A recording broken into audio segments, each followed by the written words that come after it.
Support for Radio Friends comes from Homestead Senior Care, providing trustworthy, kind-hearted senior home care services in your loved one's home. All caregivers are thoroughly screened, extensively trained, professional, and reliable. Homestead is all about providing the highest quality home care service to fit you and your family's needs. Plus, if you would be interested in becoming a caregiver, they offer great part-time positions. Give them a call at 573-442-4333 or check it out at homestead.com.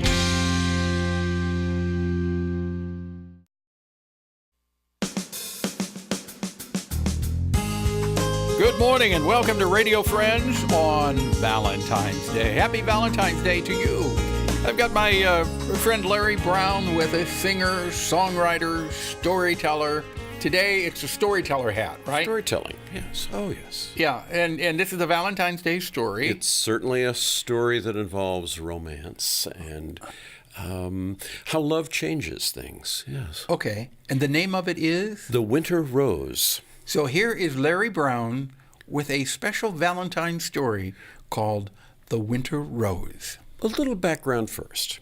There were two German brothers, Jacob and Wilhelm, who you are probably familiar by their last name, Grimm, who collected over the first half of the 19th century more than 250 German folk tales.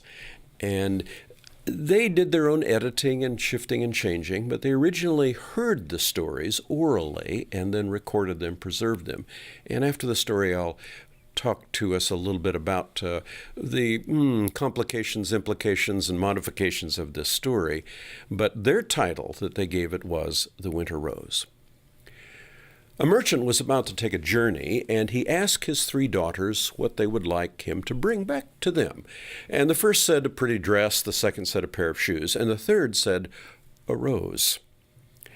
Well, in wintertime, it was difficult to find a rose, and whenever he asked someone, they would laugh, and they were assuming that you think that a rose will bloom in winter. But he was very sad because she was his favorite daughter. As he was returning home, he passed a castle that was completely surrounded by a garden, but half of it was summer and half of it was winter. And he noticed in the summer half of the garden that everything was in full bloom, and there was a hedge of roses. So he stopped and picked one and began to ride away. But soon he heard behind him a grunting, and as he looked around, he was terrified because there following him was a huge black beast who cried out, "Return the rose to me, or you will have to be killed." And the merchant stopped and said, "Please, no, let me take this rose to my daughter, for she is the most beautiful maiden in all the world." And the beast said, "Fair enough, but let me have her as my wife." And he said, "All right," assuming that he would just defer the beast, and the beast wouldn't come anyway. And he went to ride off, but he heard the beast call out one more time, "In 1 week I will come to get my wife." Well, the merchant returned home and distributed the gifts to his daughters, and in a few days the beast returned and took his wife by force. Well, she was taken to this castle, and when she was brought to the castle, it was beautiful and wonderful. And she saw the gardens and in the house, and the beast befriended her. The beast did everything he could to please her, and they dined together, and he would not eat unless she served him.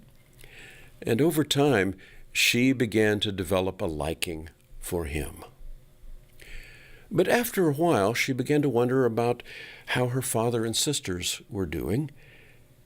And the beast took her to a mirror, and there she was able to see, sadly, her father for grief lying in bed and her sisters weeping.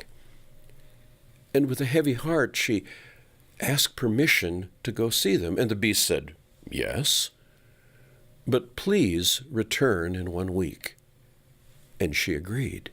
She went to visit her family and found that her father, his heart had been eaten away so much that even though he was pleased to have her back with him, he died. And for the next days she grieved, and then began to wonder about the beast, and realized that a week had passed, so she hurried back to the castle. And when she got back to the castle, she found that it had changed. The summer garden was covered with snow. The castle was draped in black crepe, and the beast had gone. So frantically she searched throughout and could not find him, and regrettably she returned to the garden. And there in the summer garden, covered with snow, she saw a pile of cabbages, old and rotten, and she began to set them aside, and there beneath it she found her dear beast, as if he were dead. She rushed and got some water and poured the water over him, and he recovered and jumped up and put aside his old form, and there stood before her a handsome prince. Joy erupted in the castle.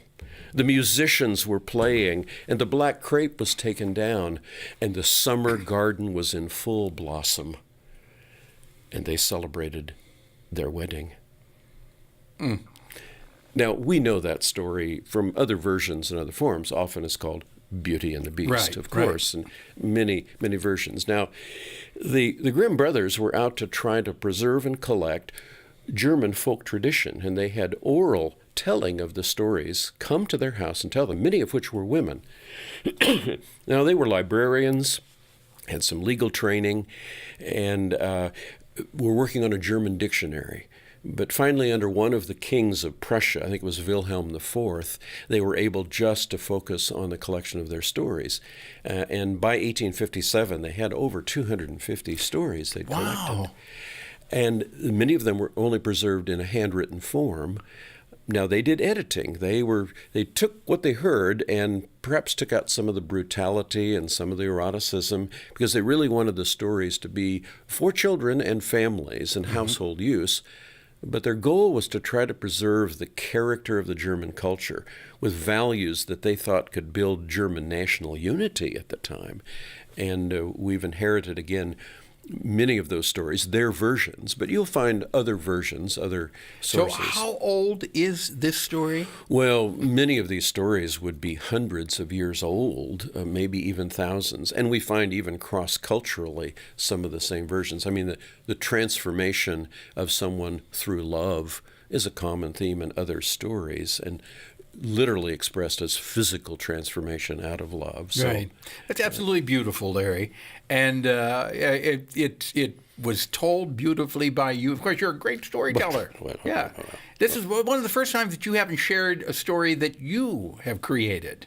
Well, I've done some modified versions of other things, too. But this was a traditional one. So if anybody wants to get in touch with you, what do they do? The best way is to email me at brownstory@hotmail.com. Okay. It's brownstory@hotmail.com. Correct. And you can set up a time to come out and share a story, sing a song, or... Stories for all occasions and seasons. You got it. All right, Larry Brown, thank you so much for coming by. Tomorrow, the National Federation of the Blind with Gary Wonder. If there's something you would like to hear or see, I'd love to hear from you. Simply drop me an email, pepperp@missouri.edu.